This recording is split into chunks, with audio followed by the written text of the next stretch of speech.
Okay, here we are on day 3 since they popped up, which is what I'm calling their official born date. And they are looking fabulous. See, they're starting, and remember I put more soil up over them. So they're getting pretty tall there. I actually left them out of their domes last night, but luckily I had the humidifier on. So it was 79% humidity in here this morning, so that was okay. But I do want to try to keep them in their domes a bit longer. Just nice protected, and I could see that they look like they're getting lighter green. So they could be thirsty. It could be a little bit too much light for them out of their domes because they are only 3 days old. But look.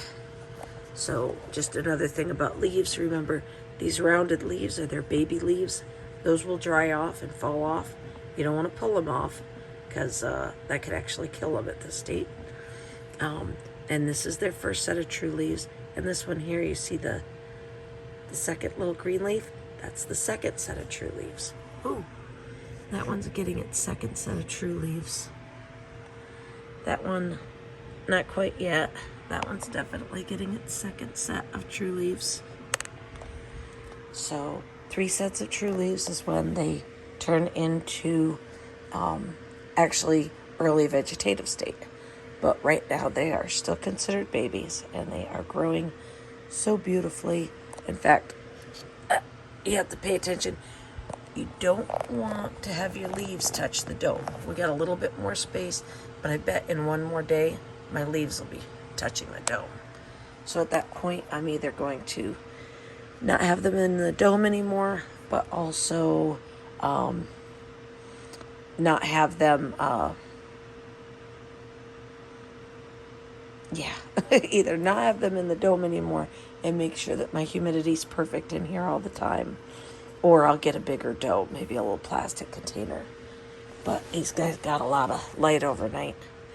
One more thing. So now it's been 4 days actually since I've put the water in. I can tell these are still super heavy. They're not drinking water, but I will take my finger next to it and put it in down to my knuckle.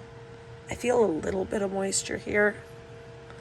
Not a lot, not too close. You don't want to have it in the, I feel a little bit of moisture still in there. I may drizzle just a little bit of pH'd water, still just plain old pH water, just around the edge. And by a little bit, I mean like a tiny cup. Just because that one might be getting a little dry. But remember, this thing's probably got roots that big now, and all down here is very wet. So actually I might let that go one more day. I have a tendency to overwater.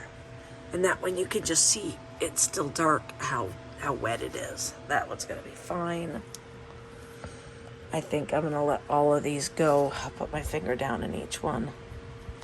Oh yeah, that's still wet. I hate touching the dirt. Weird things. Oh, that one. Yeah, probably later tonight I might give this one and this one just a little bit more water. This one over here, this is the one that died.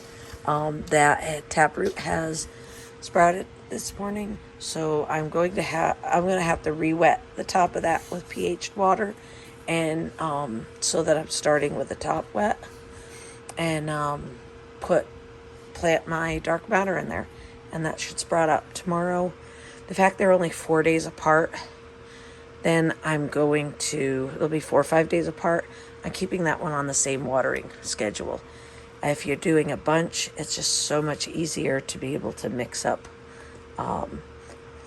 the same water. If they were a full week and a half, I would probably stop.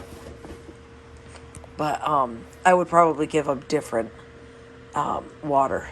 But it's under a week away, or up to a week and a day maybe. I'm gonna just give them the same water. And remember, seedlings, you want them warm. 80 degrees is perfect. 85 is great. Don't let it get too much more over 85.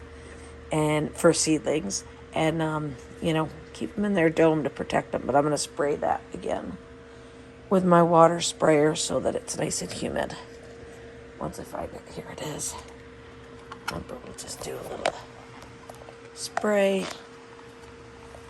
Well, I can't do it with one hand, so. All right, that's it for today. Day 3, and they are looking gorgeous.